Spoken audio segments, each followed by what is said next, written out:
The question is there a silver shortage or is there not? Or will there be a silver shortage and or will there not be? Now, we were talking offline a little bit about this, and you brought up a really great article that I want to show here. And essentially, it's based off of a David Morgan article where he talks about reaching out to Elon Musk saying, hey, now's the time to buy silver.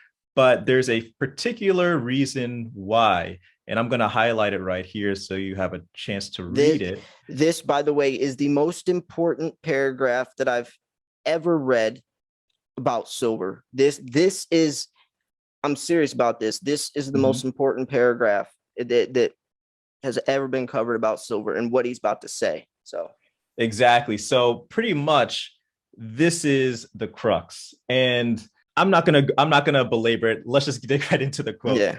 Then we discussed his open letter to Elon Musk urging him to buy silver. Our solar clean energy future depends upon it.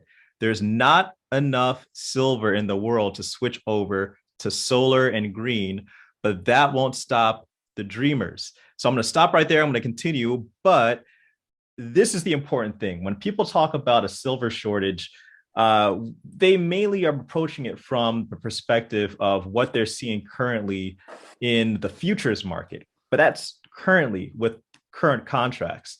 They're not thinking about what's to come with this huge industry change going from the type of energy we've used to pretty much catapult our lives to where we are going to, which is with green energy. And he basically makes the argument that we're going to need a lot of metals. We're going to need copper, rare earths, but we're also going to need silver. And there simply isn't enough for that ease of transition into green energy. So let's continue. Solar panels only last for 10 years and then need to be replaced. Windmills aren't lasting the 20 years as expected. Social media has distorted reality and brainwashed the masses. Everything nowadays is based upon emotion. Under the current technological conditions, our green energy future isn't going to happen now or in the future. Just wait for precious metals to realize their true value. So he's saying a lot there, but I think the crux of it is if we're going to make this change and we're going to rely solely on green energy, there is a lot more silver that we're going to need that we simply do not have right now.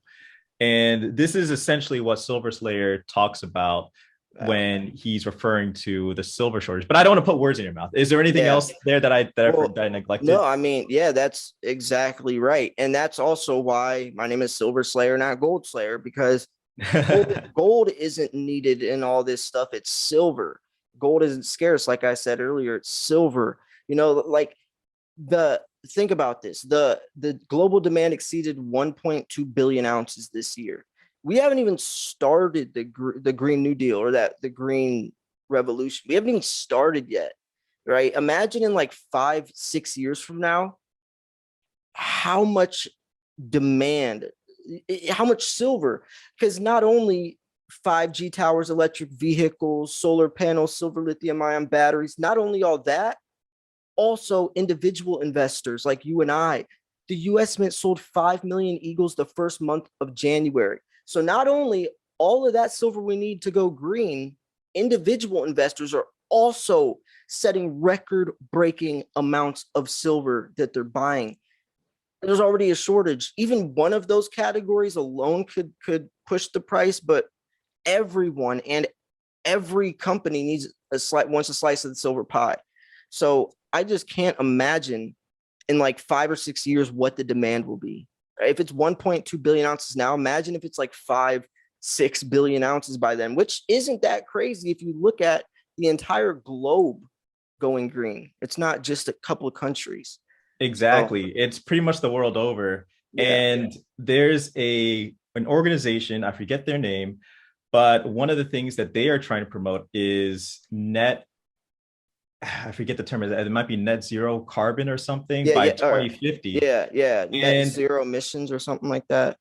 Yeah, and they want zero net a whole emissions. slew of countries to get on board with this thing. And if they have to, they're going to need to use, again, it could be base metals, rare earth metals, but also silver is going to be a big part of that as well.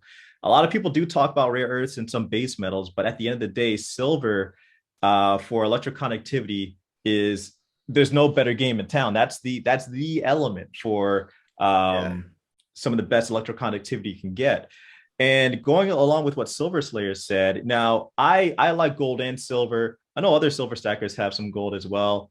Actually, this ring right here is pure gold, which a lot of people say, but you can actually get pure gold from a company called Mene, Mene.